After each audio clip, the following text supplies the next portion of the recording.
That is 4G, the mobile network that's used around the world to make calls, send messages and surf the web.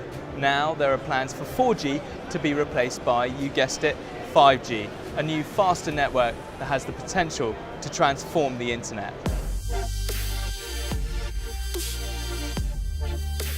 5G is a software-defined network. It means that while it won't replace cables entirely, it could replace the need for them by largely operating on the cloud instead. This means it will have 100 times better capacity than 4G, which will dramatically improve internet speeds. For example, to download a 2-hour film on 3G would take about 26 hours. On 4G, you'd be waiting 6 minutes. And on 5G, you'll be ready to watch your film in just over 3.5 seconds. But it's not just internet capacity that will be upgraded. Response times will also be much faster. The 4G network responds to our commands in just under 50 milliseconds. With 5G, it will take around 1 millisecond, 400 times faster than a blink of the eye. Smartphone users will enjoy a more streamlined experience, but for a world that is increasingly dependent on the internet just to function, a reduction in time delay is critical. Self-driving cars, for example, require a continuous stream of data. The quicker that information is delivered to autonomous vehicles, the better and safer they can run. For many analysts, this is just one example of how 5G could become the connective tissue for the Internet of Things, an industry that's set to grow threefold by 2025, linking and controlling not just robots, but also medical devices, industrial equipment, and agricultural machinery. 5G will also provide a much more personalised web experience using a technique called network slicing.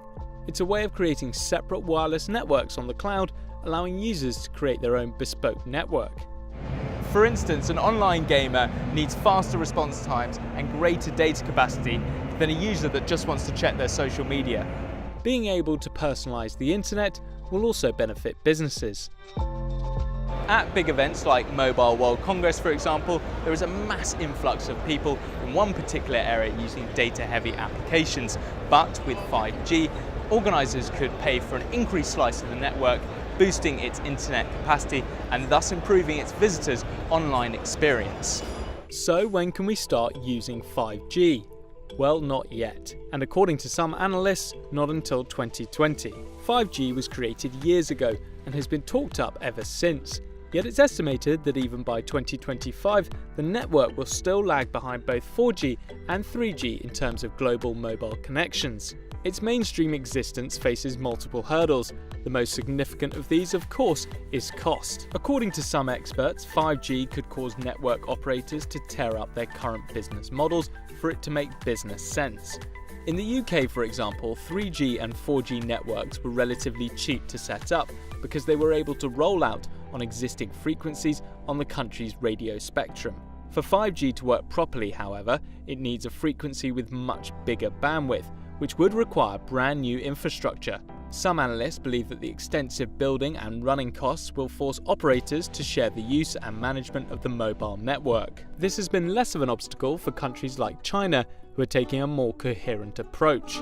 The government, operators and local companies such as Huawei and ZTE are about to launch big 5G trials that will put them at the forefront of equipment production for the new technology. That may be at the expense of the West, where there is concern regarding Asia's 5G progress.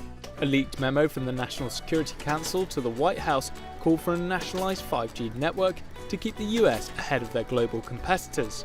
White House officials dismissed the idea, but some experts predict that by 2025, nearly half of all mobile connections in the US will be 5G, a greater percentage than any other country or region.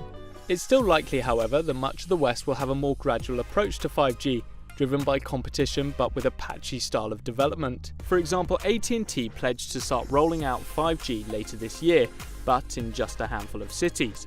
For key industrial zones, however, it's predicted the technology will be adopted quickly, while for many in rural areas, 5G may be a long way off.